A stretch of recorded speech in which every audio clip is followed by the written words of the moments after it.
하나님의 진심을 끝까지 신뢰하라. 자, 우리 한 목소리로 같이 봉독합니다. 내가 보니 주께서 단 곁에 서서 이르시되 기둥머리를 쳐서 문지방이 움직이게 하며 그것으로 부서져서 무리의 머리에 떨어지게 하라. 내가 그 남은 자를 칼로 살육하리니 그 중에서 하나도 도망하지 못하며 그 중에서 하나도 피하지 못하리라. 저희가 파고 음부로 들어갈지라도 내 손이 거기서 쥐하여 낼 것이요 하늘로 올라갈지라도 내가 거기서 쥐하여 내려올 것이며 갈멜산 꼭대기에 숨을지라도 내가 거기서 찾아낼 것이요 내 눈을 피하여 바다 밑에 숨을지라도 내가 거기서 뱀을 명하여 물게 할 것이요 그 원수 앞에 사로잡혀 갈지라도 내가 거기서 칼을 명하여 살육하게 할 것이라. 내가 저에게 주목하여 화를 내리고 복을 내리지 아니하리라 하시니라. 주 만군의 여호와는 땅을 만져 녹게 하사 물을 거기 거하는 자로 애통하게 하시며 그 온 땅으로 하수의 넙진같이 솟아오르며 애굽 강같이 낮아지게 하시는 자의 6절. 그 전을 하늘에 세우시며 그 궁창의 기초를 땅에 두시며 바닷물을 불러 지면에 쏟으시니 자니 그 이름은 여호와시니라. 아멘. 자, 우리 옆 사람이 다시 한 번 더 시시하게 믿지 맙시다. 그렇게 인사하세요. 신앙생활 시시하지 마시길 바랍니다. 끝까지 믿음 가지고 승리하시기를 축원합니다. 우리가 아이들을 키울 때 미국에선 절대 그러면 안 되지만 그 어떤 이 매를 들 때가 있어요. 매를 왜 듭니까? 그 아이를 사랑해서 매를 들고 바르게 자랄 수 있도록 그 매를 듣는 걸 볼 수가 있어요. 여러분, 우리 하나님이 매를 들이실 때가 있어요. 그거를 징계라고도 표현하고 오늘 말씀에도 이 채찍이라고 하는 표현으로 사용할 수가 있습니다. 자, 히브리서 12장 5절부터 8절 말씀 읽어보세요. 또 아들들에게 권한 것 같이 너에게 권면하신 말씀도 잊었도다. 일러스되 내 아들아 주의 징계하심을 경히 여기지 말며 그에게 꾸지람을 받을 때 낙심하지 말라. 주께서 그 사랑하는 자를 징계하시고 그가 받아들이시는 아들마다 채찍질 하심이라 하였으니 너희가 참음은 징계를 받기 위함이라. 하나님이 아들과 같이 너희를 대우하시나니 어찌 아버지가 징계하지 않는 아들이 있으리요. 징계는 다 받는 것이거늘 너희에게 없으면 사상자요 친아들이 아니리라. 왜 하나님이 우리를 징계하신대요? 사랑하니까, 그리고 친아들이니까. 징계가 없으면 우리는 하나님의 아들이 아니다라고 말씀하고 있어요. 여러분, 사무엘하 7장 14절 보세요. 나는 그에게 아버지가 되고 그는 내게 아들이 되리니 그가 만일 죄를 범하면 내가 사람의 매와 인생의 채찍으로 징계하려니와. 여러분, 이게 복입니다. 하나님은 우리 아버지가 되시고 우리가 아들이 되어졌다니, 이건 놀라운 거예요. 그때 우리가 죄를 범했을 때 그냥 내버려 둔다, 이거는 축복이 아니에요. 그거를 아셔야 징계가 복이다라는 거예요. 한 가지 더, 잠언서 3장 11절 12절 말씀 보세요. 내 아들아 여호와의 징계를 경히 여기지 말라. 그 꾸지람을 싫어하지 말라. 대저 여호와께서 그 사랑하는 자로, 어떤 자를? 그 사랑하는 자를 징계하시기를 마치 아비가 그 기뻐하는 아들을 징계함 같이 하시느니라. 여러분, 성경에 사랑의 매가 있대요. 징계가 있다라고 말씀하고 있습니다. 오늘 본문에 이제 마지막 5번째 환상이 나옵니다. 이 환상은 어떤 환상이냐? 1절에 보면 내가 지금 아모스가 보는데요, 환상이 열린 거예요. 주께서 제단 곁에 서서 이르시되 기둥머리를 쳐서 문지방에 움직이게 하며 그것으로 부서져서 무리의 머리에 떨어지게 하라. 내가 그 남은 자를 칼로 죽이리니 그 중에 한 사람도 도망하지 못하며 그 중에서 한 사람도 피하지 못하리라 그랬어요. 하나님의 분노가 느껴지세요? 하나님이 지금 얼마나 분노하고 계시는지. 여러분, 이스라엘 백성들을 향해서 하나님이 지금 화가 나 계시는지 여러분 느껴지세요? 저는 이 말씀 묵상하는데요, 묵상이 잘 안 되는 거예요. 왜 묵상이 안 되냐면 하나님이요 너무너무 무서운 거예요. 너무너무 무서워서 하나님이 도대체 이러실 수 있지? 이런 생각이 드는 거예요. 여러분 1절에 보면 하나님의 진노를 피할 수 있다 없다? 없다라고 지금 말하고 계시는데 없는 이유를 2절부터 4절까지 나오고 있어요.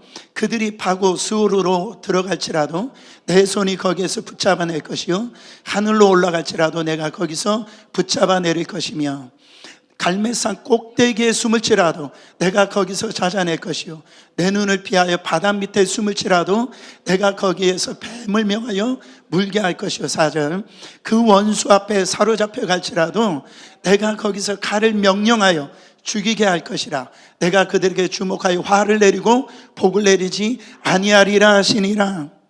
지금 하나님의 진노를 피하지 못하는 이유가 뭡니까?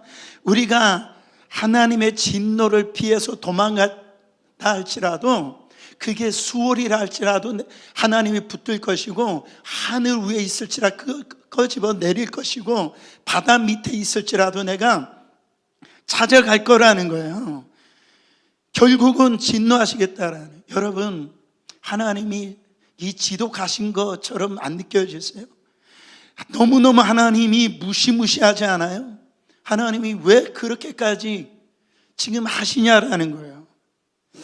그러다가 저는 이런 이 선지서를 읽을 때마다 뭐를 경험하냐면 이런 재앙, 채찍질, 징계 이것이 무서움으로 다가오기도 하지만 하나님의 본심을 우리가 알아야 돼요. 하나님이 왜 이렇게 말씀하시는지 진심을 알게 되어지는데 여러분 왜 하나님이 이렇게 말씀하고 있어요? 하나님이 우리를 뭐 하시고 계시는가? 사랑하고 계시는 하나님의 깊은 이 사랑을 지금 우리가 느껴야만 된다는 그 사랑이 느껴지는 거예요. 여러분 하나님의 본심은 이스라엘의 심판이 아니에요. 이스라엘의 진노가 아니라 사랑이더라는 거예요. 묵상하면 할수록 사랑하니까 이렇게 매를 들어서라도 채찍질 하시더라도 이스라엘 백성이 어떻게 하기를 원하시는 거예요? 돌아오기를 원하시는 거예요. 다시 하나님 앞에 돌아오기를 원하시는 거예요. 예를 들어서 남녀 커플이 지금 사랑을 하고 있어요. 사랑하고 있는데 어느 날 이 남자친구가 여자친구한테 자매님 우리 이제 헤어집시다 그렇게 얘기를 하는 거예요. 그때 어떻게 할 거예요? 여러분 자매님 어떻게 하실 거예요? 그 뒷모습을 보면서 알겠습니다 우리 헤어지시죠? 그러면서 너의 가는 길에 주의 축복이 있으라 갑부레수 이렇게 하실 거예요? 아니면 십리도 못 가서 발병 날 것이다. 여러분 뭐가 이게 좀 어울리시는 거예요. 십리도 못 가서 뭐가 난다? 발병난이 인간적이잖아요. 여러분 왜 그런 얘기를 할 거예요? 십리도 못 가서 발병 난다? 가라는 소리예요? 가지 말라는 소리예요? 가지 말라라는 소리죠. 가지 말라라는 거예요. 여러분 하나님의 진노만 볼 것이 아니라 성경에서 이 하나님의 본심, 진심을 우리 성경에서요 찾아야 돼요. 그게 느껴져야 됩니다. 왜 하나님이 이런 말씀을 하실까? 이렇게 무시무시한 말씀을 하실까? 사랑하는 성도 여러분, 그걸 모르니까 이런 징계, 매를 얘기할 때 하나님이 사랑하시는데 왜 나한테 이럴 수 있지? 왜 이런 것이 나타날 수 있지? 자꾸 이런 생각이 드는 거예요. 왜? 뭐를 모르니까? 하나님의 본심을 모르니까, 하나님의 진심을 모르니까. 일반적으로 우리가 사랑이라고 얘기할 때는 어떤 사랑을 우리가 생각할 수 있어요? 에로스적인 사랑을 생각합니다. 이게 보통 남녀 간의 어떤 쾌락적인 사랑을 생각하는데 이건 철학적인 어떤 이 원어적으로 보면은 이 가치를 추구하는 사랑이에요. 어떤 사랑? 가치를 추구하는 사랑. 그러니까 사랑할 만한 가치가 있으니까 이런 거예요. 그래서 사랑하는, 이게 에로스 사랑이에요. 이 에로스적인 사랑의 이 문제는 뭐냐면, 여러분, 그 가치가 있고 뭔가 얻을 만할 때에 그때는 사랑을 하는데, 그 가치가 사랑해지잖아요. 그게 뭔가 이익이 안 되잖아요. 그럼 어떻게 해요? 그 사랑을 버려버려요. 그냥 던져버린다라는 거예요. 그래서 에로스적인 사랑에는 희생이 없어요. 섬김이 없어요. 거기에는요, 인내함이 없다라는 거예요. 왜 그래요? 중심에 내가 있어서 그래요. 내가 뭔가 득이 되어지고 뭔가 가치가 내가 얻어질 때에 그때 사랑하는 것이 에로스적인 사랑이라는. 근데 성경은 어떤 사랑이에요? 아가페의 사랑이에요. 이 아가페의 사랑은 가치가 있는 사랑이 아니라 가치를 부여하는 사랑이에요. 이게 굉장한 차이가 있어요. 그러니까 나는 저 사람에게 가치가 있다라고 부여를 하는 거예요. 여러분, 그래서 아가페의 사랑이라고 하면 하나님의 사랑이라고 그러고, 그 다음에 닮은 부모 사랑이라고 그러죠. 여러분, 부모님들 자녀들 사랑하시죠? 아멘 소리 크게 해야 됩니다. 자녀들이 이 설교 들을 수도 있어요. 부모님들 자녀들 사랑하시죠? 근데 자녀들이 그렇게 잘해요? 뭔가 속 안 새겨요? 늘 뭐 그렇게 사랑할 만해요? 힘들잖아요. 근데 왜 사랑해요? 자녀니까. 그러니까 그 가치를 부여하는 거예요. 거기에다가 이미 사랑하겠다라고 하는 가치를 부여하는 거예요. 그게 아가페의 사랑이에요. 하나님의 사랑도 똑같아요. 여러분, 우리가 사랑받을 만한 자격이 있어요, 없어요? 사랑받을 만한 자격 없잖아. 어디 있어요? 목사라고요? 장로님이라고? 권사님이라고? 속에 보세요. 그 직분이 감춰져 있지 그 안에 얼마나 더러워요. 꺼내기가 부끄럽잖아요. 그런데 우리 하나님은 이미 우리를 사랑하시려는 가치를 부여하셨단 말이에요. 왜? 하나님은 우리를 사랑하시려고 작정하신 사랑, 이미. 그래서 아가페의 사랑이라고. 여러분, 제가 예전에 장진영이라고 하는 영화배우, 여자 영화배우 있잖아요. 아시는지 모르지만 제가 참 괜찮게 봤어요. 예쁘게 생겼잖아요. 근데 아주 착하게 생기고, 근데 이분이 37세 위암으로 죽었습니다. 그 위암으로 죽기 전에 어떤 지인의 소개로 한 남자를 소개받아서 이렇게 사귀고 교제 한 9개월쯤 되다가 위암 선고를 받고 이제 죽는다라고 하는 청천벽력 같은 소리를 들어요. 살 날이 얼마 남지 않았다라는. 근데 이 장진영 씨를 향한 그 당시에 이 김영균이라고 하는, 나중에 남편이 됐지만, 보여준 사랑이 이 세간에요 굉장히 화제가 됐어요. 매스컴에 화제가 됐어요. 어떻게 저렇게 사랑할 수 있지? 그게 화제가 됐어요. 이유로 알고 봤더니, 여러분 보세요. 이 장진영이라고 하는 이 사람이 예쁜 배우지만은 보세요. 가치가 있다라고 해가지고 내가 저 사람에게 내가 사랑을 줄 만한 가치가 있어. 만약에 김영균 씨가 그렇게 생각했다면 이게 말이 안 되는 거죠. 왜? 위암이 걸려서 이게 조금 있으면 죽는다는 거죠. 가치가 없는 거예요. 그러면 속된 말로 내가 재수 없이 이렇게 이 여자를 만나게 됐네, 이럴 수가 있잖아요. 근데 이 김영균 씨가, 이 장진영 씨가 죽을 때 그때요 조질과는 똑같은 사랑으로, 그 사랑으로 섬겼어요. 그리고 여러분, 이 몇 번이나 장진영 씨가 이렇게 헤어지자고 얘기했대요. 근데 왜냐하면 그녀도 미안하잖아요. 저 조금 있으면 죽을 건데. 근데 이 김영균 씨라고 하는 사람 괜찮다고. 근데 더 놀라운 건 뭐냐면 죽기 전에 결혼식을 했어요. 그래가지고 혼인신고까지 다 했단 말이에요. 여러분, 감동적이지 않아요? 그런 사랑을 받아봤어야지. 그래야 감동적이지. 근데 이런 일에 감동을 받고 막 박수 쳐야 되는데요, 그때 어떤 일이 일어나냐면 댓글이 이 남자에 대한 댓글이 안 좋은 거예요.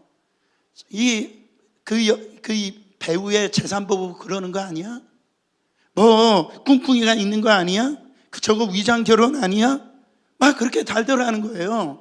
생각을 해보세요.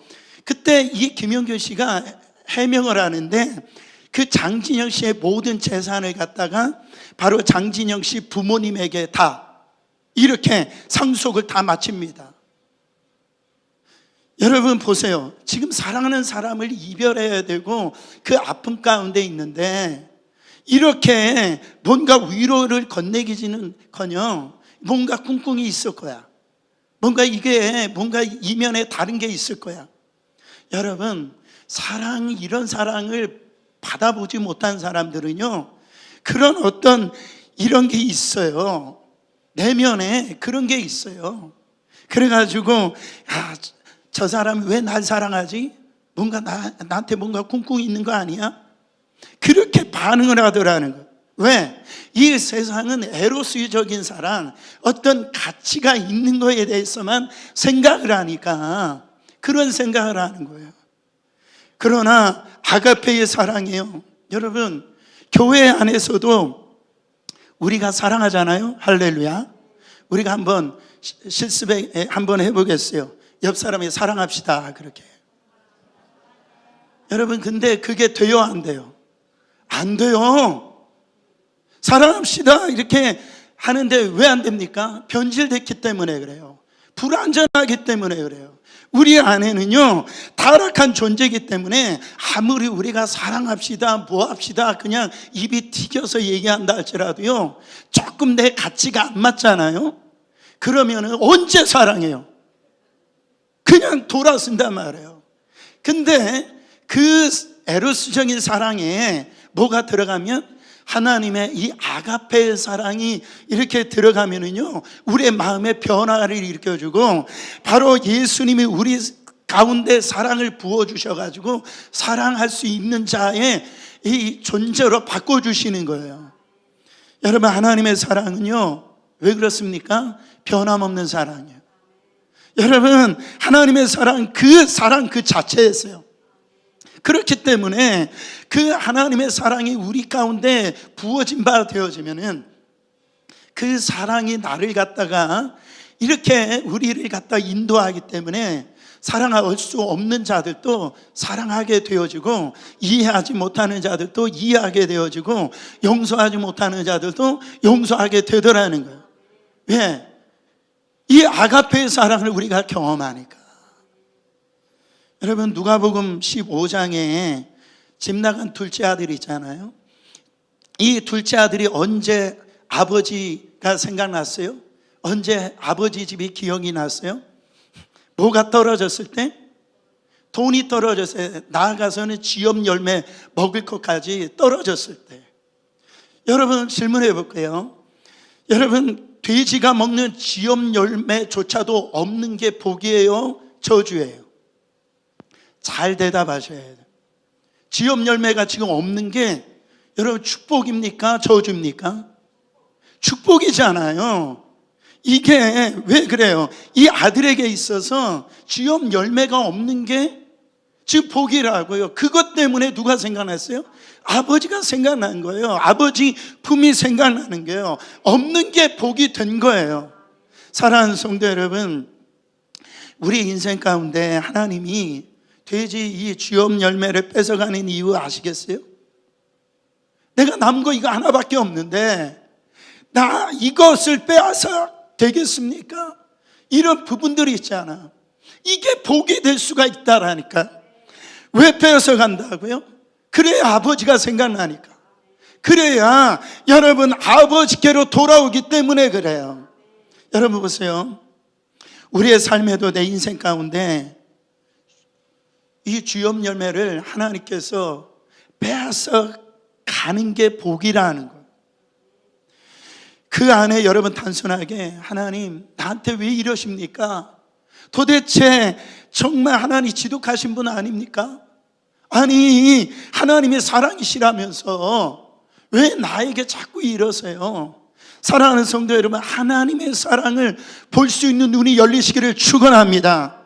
정말 안타까운 분이 누구냐면 이런 분들이에요. 지금 하나님 앞에 매를 맞으면서도요 버티는 사람이 있어요.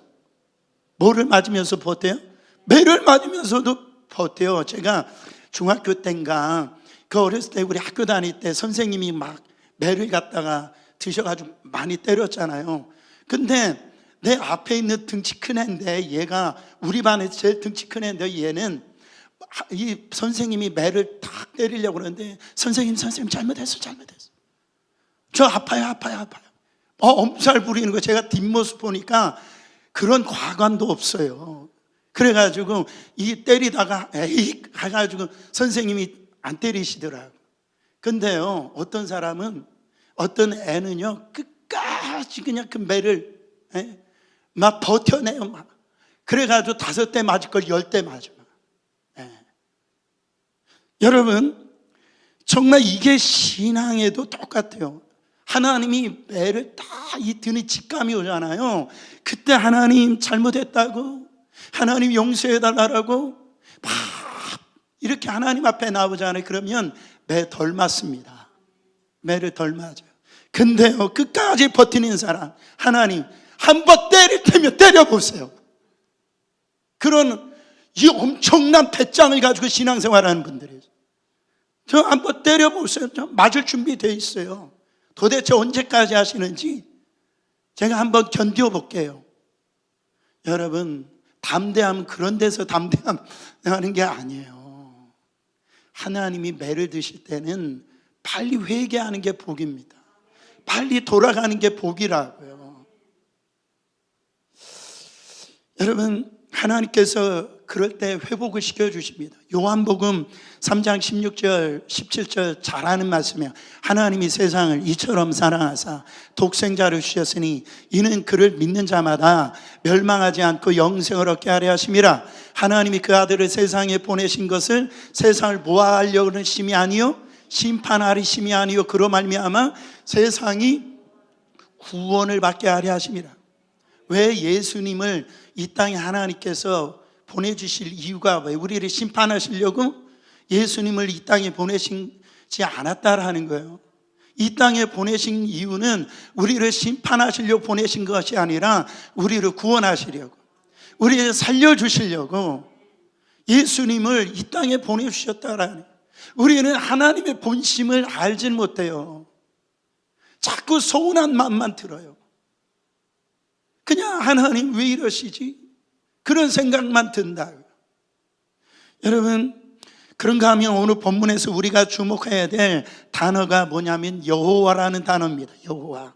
5절 6절 보세요. 주 만군의 여호와는 땅을 만져 독해 하사 거기 거주하는 자가 애통하게 하시며 그 온 땅에 강이 넘친같이 솟아오르며 애굽강 같이 낮아지게 하시는 이요. 6절. 그의 궁전을 하늘에 세우시며 그 궁창의 기초를 땅에 두시며 바닷물을 불러 지면에 쏟으시는 이는 그 이름 누구라? 여호와시라. 이 말이 뭐예요?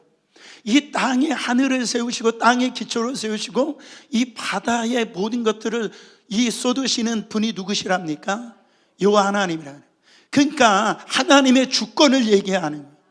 하나님이 생사화복을 주관하시는 분이 누구시냐? 바로 하나님이시라는 걸 얘기를 하고 있어요. 그리고요, 또 하나님 그 이름을 뭐라? 여호와라. 여기서 깨달았던 것은 뭐냐면 나야, 내가 누구야? 여호와야. 이 말은 내가 하는 것은 모든 것이 다 옳아. 여러분, 하나님이 행하시는 모든 것은 옳은 줄 믿으시길 바랍니다. 여러분요, 우리는 항변할 수가 있어요. 때로 하나님 이거 너무하신 거 아니에요? 하나님 실수하신 거 아니에요? 이거 잘못된 거 아니에요? 하나님 피도 없고 눈물도 없습니까? 나한테 그래야 되십니까?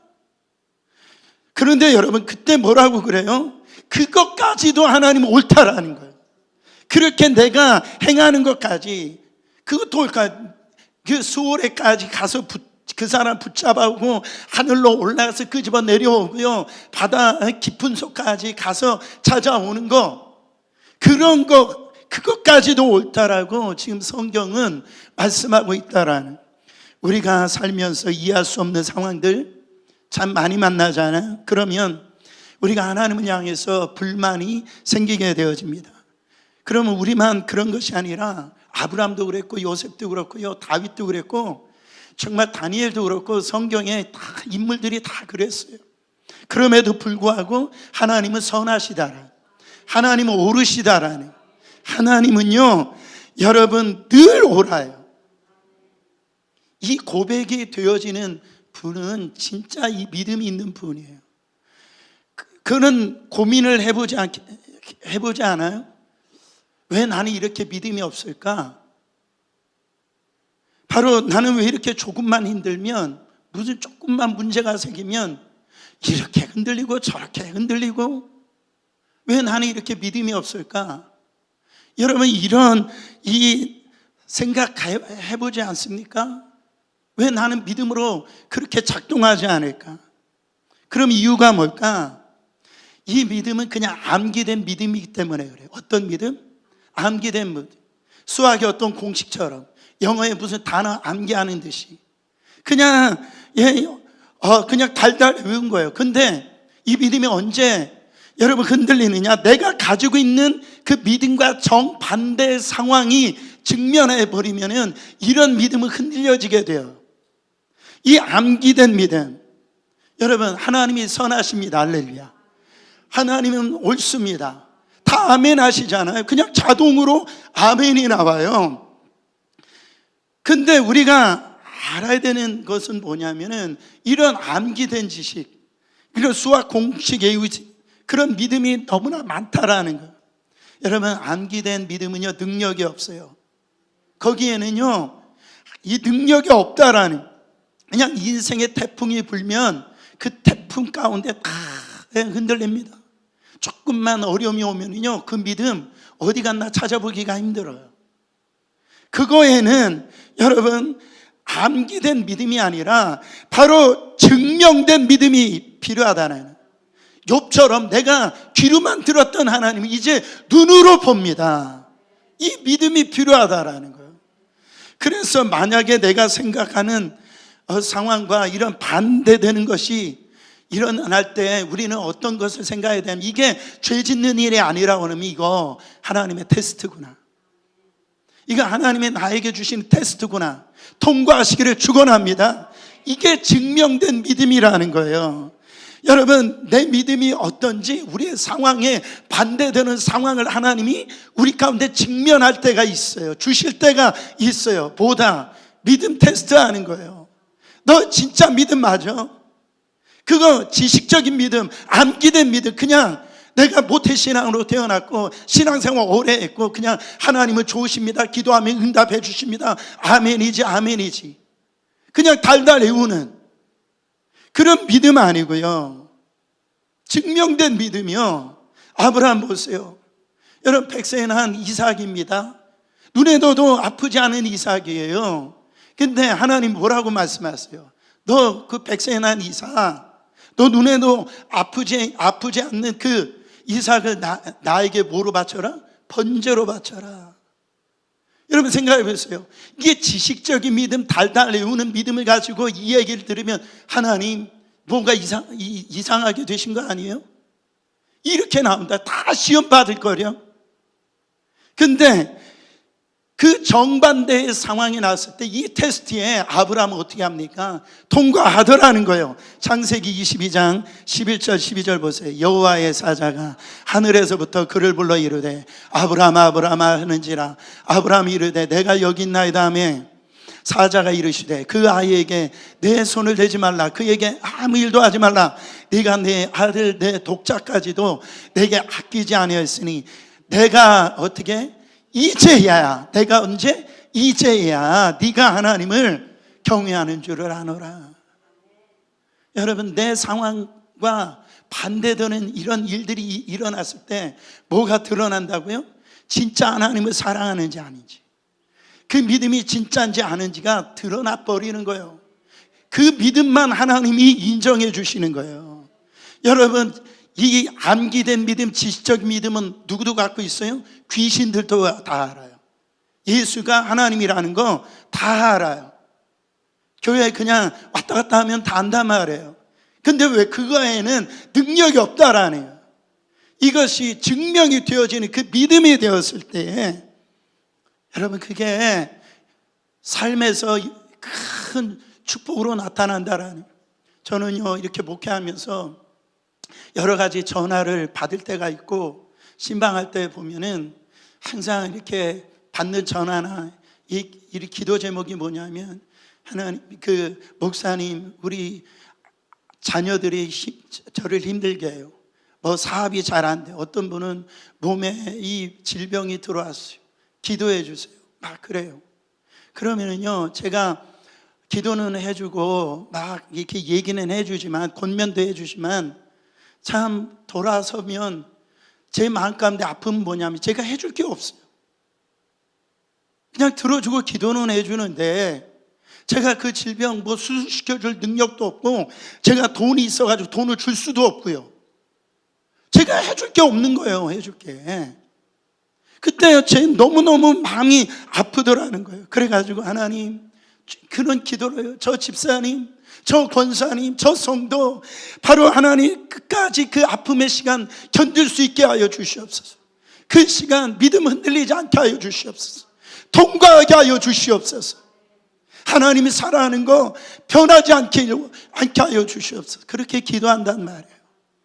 여러분, 암기된 믿음은 힘이 없어요. 강함은, 성도의 강함은 물질에서 나오는 게 아니에요. 환경에서 나오는 게 아닙니다. 바로 여러분, 그리스도의 강함은 증명된 믿음에서 나오는 거예요. 말씀을 마치면서 하나님의 사랑, 우리가 자주 오해하지 않았으면 좋겠어요. 우리 하나님 언제나 오라요. 언제나 오라요. 우리 상황이 어떻게 된다 할지라도 때로 우리에게 매를 드실 때도 있어요. 채찍질 하실 때도 있어요. 여러분, 하나님의 인도하심을 의심하지 마세요. 그때 증명된 믿음이 필요해요. 하나님의 본심 끝까지 신뢰하시기 바랍니다. 여러분, 하나님께서 반드시 승리하게 하실 줄 믿습니다.